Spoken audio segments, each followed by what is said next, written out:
24 कौर ही खाइए, तो हर कौर को 24 बार चबाइए। समय को देखने के भारतीय तरीके में निमिष नाम की एक चीज होती है जिसका संबंध 24 से है। अगर आप अपना भोजन पर्याप्त चबाते हैं तो आप देखेंगे कि ये खाने से आलस नहीं पैदा होगा। अगर इसे मुंह में चबाया जाए तो आप सुबह 3:30 पर उठ जाएंगे।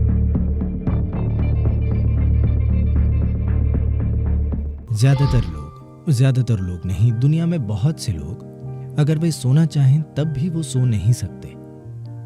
हाँ, बहुत से लोग बिस्तर पर लेटते हैं और सोने की बहुत कोशिश करते हैं पर सो नहीं पाते। उन्हें नींद की गोली खानी पड़ती है। धरती पर लाखों करोड़ों लोगों की यही हालत है। तो अगर दिन में किसी भी समय नींद आप पर धावा बोल रही है तो एक मुख्य बात यह है कि आप अपनी सेहत की बुनियादी जांच करें। ये देखें कि आपके सिस्टम में कुछ गड़बड़ तो नहीं है। आप किसी खास शारीरिक परेशानी से गुजर रहे हैं। आपने गौर किया है कि आप ठीक नहीं हैं।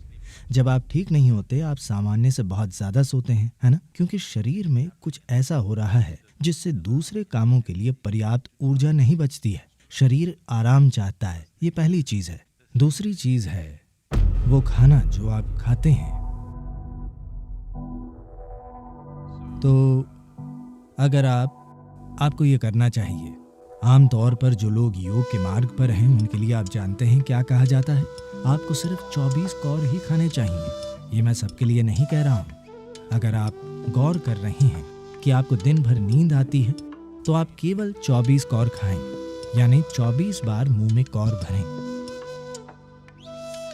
24 क्यों? मैं अभी उस संख्या की बात नहीं करूंगा, पर उसके पीछे एक विज्ञान है। आप 24 कौर ही खाइए। मुंह भरने का मतलब ये नहीं है।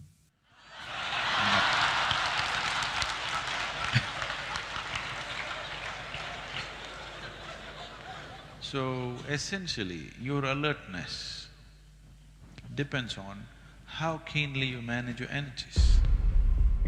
तो असल में आपकी सतर्कता इससे तय होती है कि आप अपनी ऊर्जा को कितने अच्छे से संभालते हैं। और अगर आप ध्यान करना चाहते हैं तो ये महत्वपूर्ण है। 15 मिनट शून्य ध्यान नहीं।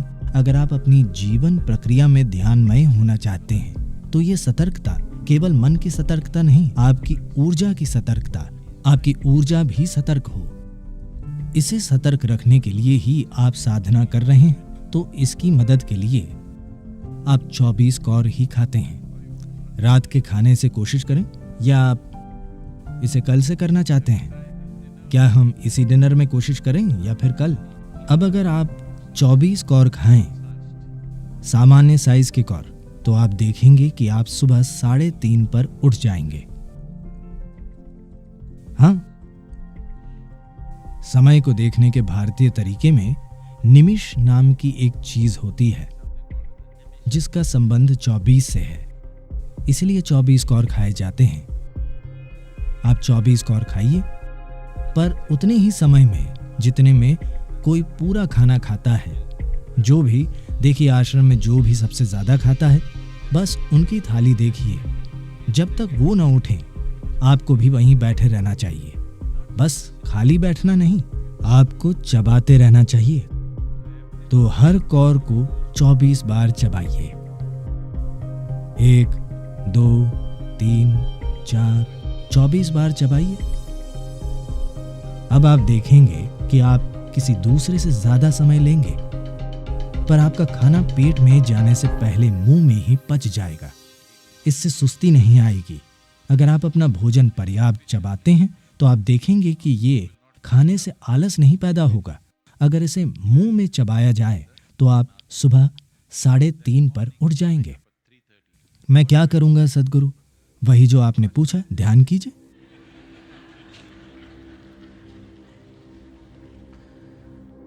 तीन बजे 3:30 बजे आपको भूख लगेगी, नींद खुल जाएगी। एक गिलास पानी पीकर बैठ जाइए।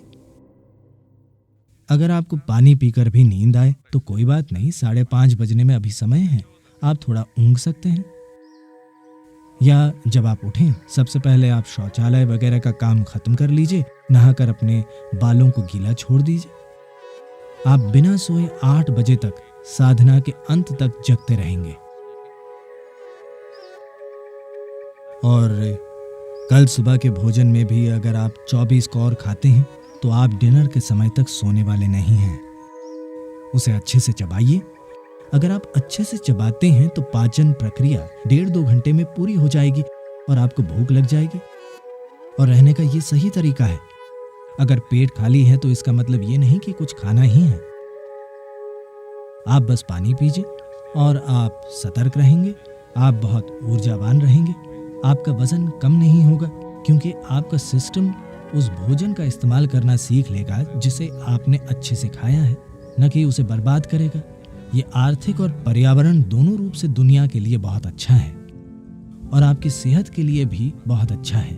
अगर आप इस तरह खाते हैं तो शायद आप कभी बीमार नहीं पड़ेंगे।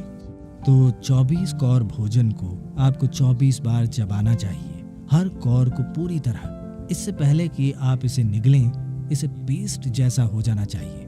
आप देखेंगे कि आपको इसका बहुत फायदा होगा। आप ध्यान कर पाएंगे।